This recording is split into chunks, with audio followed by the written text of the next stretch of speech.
are a few key things at play. The most immediate concern is ongoing conflict and political instability in several countries. Right. This obviously disrupts economic activity, discourages investment, and leads to humanitarian crises.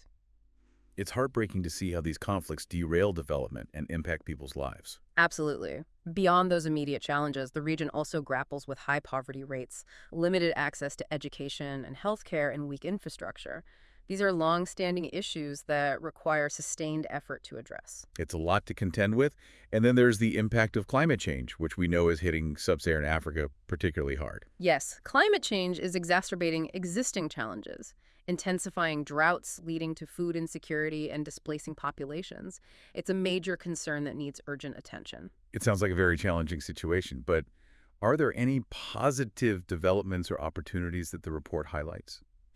Despite these challenges, there are definitely pockets of resilience and potential in sub-Saharan Africa. The report points to the region's young and growing population as a potential source of dynamism.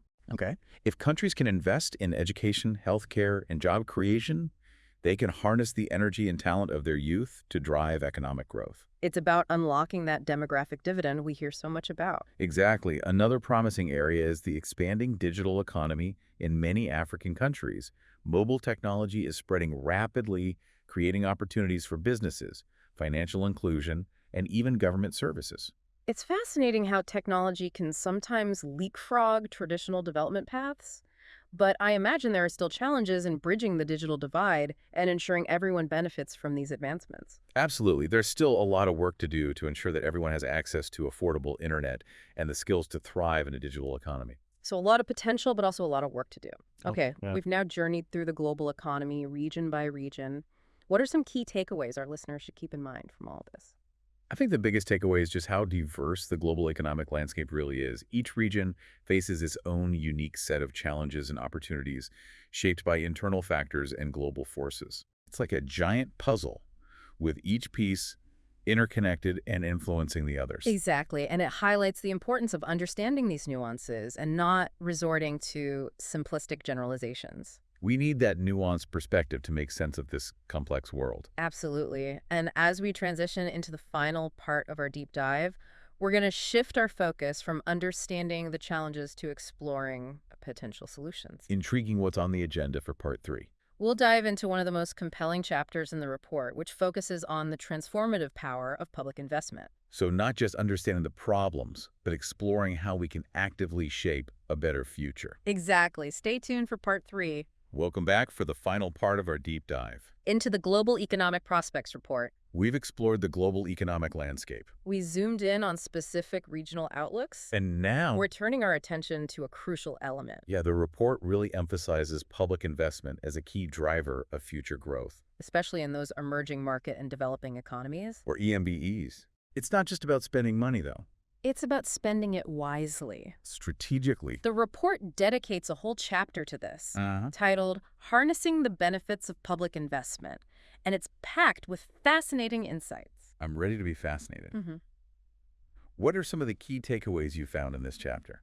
Well, the report makes a compelling argument that public investment can be a powerful engine for growth, particularly in EMDEs. It goes beyond just creating jobs in the short term. It explores how these investments can boost productivity and set the stage for sustained economic expansion over the long haul. We touched on this earlier, talking about how public investment can crowd in private investment, but I'm eager to hear more about those long-term impacts. Can you give us some specific examples? What kinds of investments are we talking about here?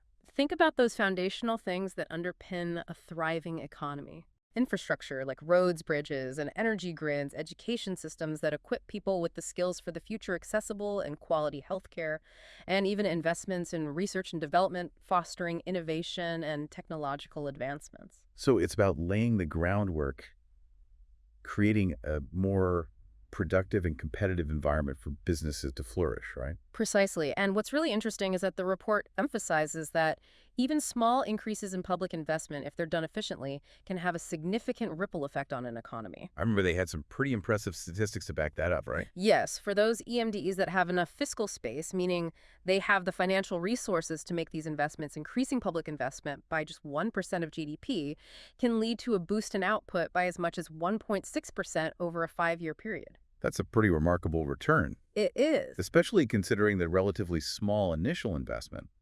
But you keep mentioning this idea of efficiency. What does that mean in this context? Why is it so crucial? It's all about ensuring that every dollar spent on public investment actually delivers the intended benefit. Okay. If projects are poorly planned, executed haphazardly, or even worse, riddled with corruption, then the positive impacts can be significantly diminished or even completely wiped out. It makes sense. It's not just about spending money. It's about spending it wisely. You need a strong system of checks and balances, right? Exactly.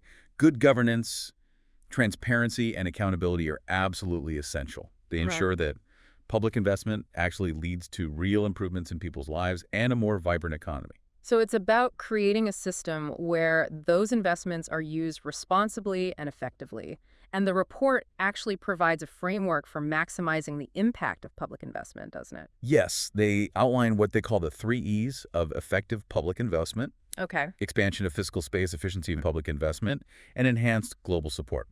Okay, let's unpack those 3 E's, starting with the first one, expansion of fiscal space. What does that mean in plain English? Essentially, it's about creating the financial wiggle room for governments to make these investments without jeopardizing their economic stability. This can involve a range of strategies like increasing domestic revenues, maybe through tax reforms. It could mean reducing inefficient subsidies or managing debt more sustainably. So it's like taking a hard look at your budget and making sure you have the resources to make these long-term investments without overextending yourself. That's a great analogy, and the report acknowledges that this can be particularly tough for developing economies. Right. Many are grappling with high debt levels and limited ability to generate revenue. So it's a balancing act. Yeah. You've got to meet immediate needs while also investing in the future. Exactly. It's a delicate balance, but the report argues that it's a necessary one.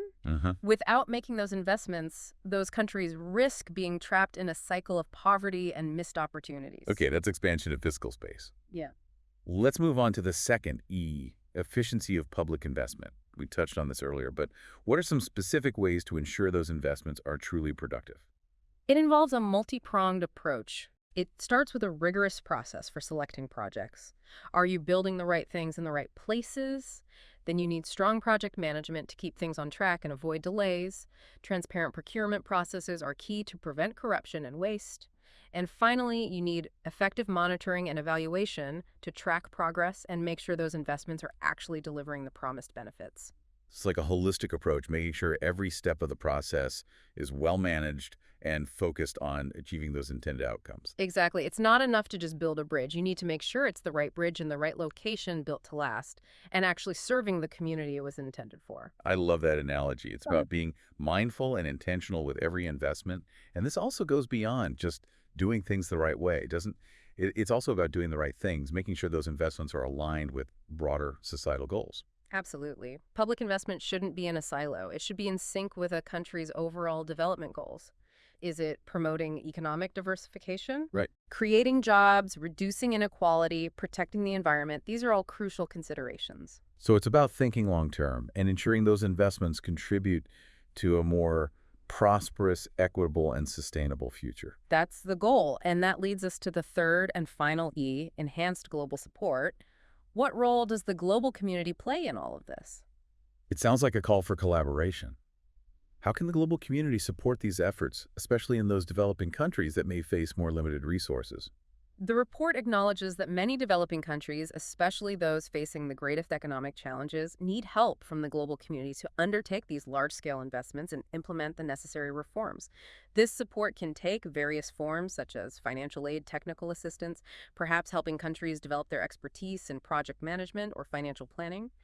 It could involve debt relief, providing some breathing room for countries struggling with high debt burdens, and of course, capacity building, supporting those institutions and systems that are crucial for good governance and efficient investment. So it's about creating a more supportive global environment that empowers developing countries to invest in their future. That's the idea. And it's also about fostering a more level playing field in the global economy so those countries can compete effectively and attract investment. Wow, this chapter on public investment is really thought-provoking. It's like a blueprint for building a better future, not just for individual countries, but for the world as a whole. It really is. It highlights the power of collective action and the importance of making strategic choices that will benefit generations to come. We've covered a lot of ground in this deep dive into the Global Economic Prospects Report. Yeah, from the global outlook to regional nuances, from potential risks to the transformative power of public investment. It's been quite a journey. It has, and I think it underscores that we live in a complex and constantly evolving world. Yeah. Staying informed, being adaptable, and engaging in these critical conversations about the future we want to create are essential. That's what this show is all about.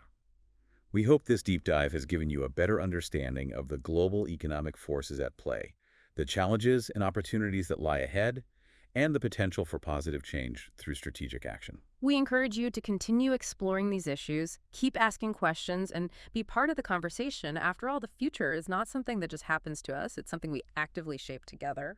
Until next time, keep diving deep.